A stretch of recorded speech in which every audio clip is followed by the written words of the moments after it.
അസ്സലാമു അലൈക്കും വറഹ്മത്തുള്ളാഹി വബറകാതുഹു. അൽഹംദുലില്ലാഹ് വസ്സലാത്തു വസ്സലാമു അലാ റസൂലില്ലാഹ്. പ്രിയമുള്ളവരെ, അസ്തഗ്ഫിറുല്ലാഹ് എന്ന് പറയാത്തവരായി നമ്മുടെ കൂട്ടത്തിൽ ആരും തന്നെ ഉണ്ടാവുകയില്ല. വരാനിരിക്കുന്ന മരണാനന്തര ജീവിതത്തിൽ, പരലോക ജീവിതത്തിൽ, അവിടുത്തെ വിചാരണ കോടതിയിൽ നമ്മുടെ ജീവിത റെക്കോർഡുകൾ വിശുദ്ധമായിരിക്കണം, കളങ്കരഹിതമായിരിക്കണം എന്ന് നാം ആഗ്രഹിക്കുന്നു. അതുകൊണ്ടാണ് നാഥാ, നീ ഞങ്ങൾക്ക് പുറത്തു തരണമേ എന്ന് എപ്പോഴും നാം പറഞ്ഞുകൊണ്ടിരിക്കുന്നത്. തീർച്ചയായും അള്ളാഹു പശ്ചാത്താപം സ്വീകരിക്കുന്നവനാണ്. അള്ളാഹു ഏറ്റവും കൂടുതൽ പാപങ്ങൾ പുറത്തു തരുന്നവനാണ്. അതുകൊണ്ട് നിങ്ങൾ അള്ളാഹുവിനോട് ഇസ്തിഗ്ഫാർ തേടണമെന്നും അവൻ പാപങ്ങൾ പുറത്തു തരുന്നവനാണ് എന്നും പറഞ്ഞ കൂട്ടത്തിൽ പരിശുദ്ധ ഖുർആൻ പറയുന്നു, ആകാശ ലോകത്ത് നിന്ന് അവൻ നിങ്ങൾക്ക് മഴ വർഷിച്ചു തരും, സമ്പത്തും സന്താനങ്ങളും അധികരിപ്പിച്ചു തരും, അവൻ നിങ്ങൾക്ക് തോട്ടങ്ങൾ നൽകും, അവൻ നിങ്ങൾക്ക് അരുവികൾ ഒഴുക്കിത്തരും എന്നാണ്.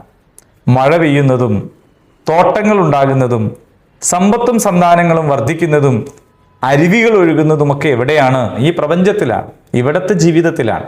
എന്ന് പറഞ്ഞാൽ അസ്തഗ്ഫിറുല്ലാഹ് എന്നത് ഒരാളുടെ നിലപാടായാൽ അയാൾക്ക് ഈ ഭൂമിയിലെ, ഈ പ്രപഞ്ചത്തിലെ ജീവിതത്തിൽ തന്നെ വലിയ നേട്ടങ്ങൾ കൊയ്തെടുക്കാൻ സാധിക്കുമെന്ന് ഖുർആൻ നമ്മെ പഠിപ്പിക്കുകയാണ്. ഒരു പക്ഷേ നമ്മുടെ പരമ്പരാഗതമായ മത പൊതുബോധമനുസരിച്ച് അസ്തഗ്ഫിറുല്ലാഹ് എന്ന് പറയുന്നത് ആത്മീയമായ ഒരു രക്ഷയ്ക്ക് വേണ്ടി പറയുന്ന വാക്കല്ലേ? പക്ഷെ എന്തുകൊണ്ടാണ് ഭൗതിക വിഭവങ്ങൾ അതുകൊണ്ട് ലഭ്യമാകുന്നത് എന്ന് ചോദിച്ചാൽ നാം അതിൻ്റെ അർത്ഥം പരിശോധിച്ചാൽ മതി. പാപമോചനം എന്നാണല്ലോ പറയുന്നത്. പാപത്തിൽ നിന്ന് മോചിതമാവുക എന്നതാണ്. ജയിൽ മോചിതനായി എന്നൊരാളെ കുറിച്ച് പറഞ്ഞാൽ പിറ്റേന്നാൾ അയാൾ ജയിലിൽ ഉണ്ടാവുകയില്ലല്ലോ.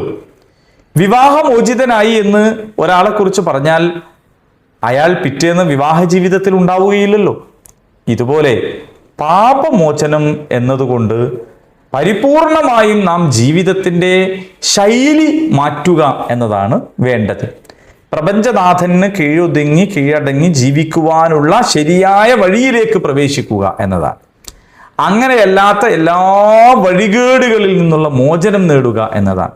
എല്ലാ വഴികേടുകളിൽ നിന്നും മോചനം നേടിയാൽ നിർഭയത്വത്തിൻ്റെയും സുഭിക്ഷതയുടെയും സമാധാനത്തിൻ്റെയും ശാന്തിയുടെയുമായ ഒരു ജീവിതം നമുക്ക് ലഭ്യമാകും. അതുതന്നെയാണ് ആകാശത്ത് നിന്നുള്ള മഴ പെയ്യൽ, അതുതന്നെയാണ് തോട്ടങ്ങൾ ഉണ്ടാവൽ, അതുതന്നെയാണ് ഭൗതികമായ വിഭവങ്ങൾ ലഭിക്കൽ.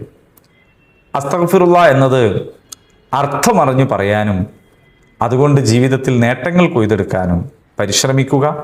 അല്ലാഹു സുബ്ഹാനഹു വ തആല നമ്മെ എല്ലാവരെയും അനുഗ്രഹിക്കുമാറാകട്ടെ.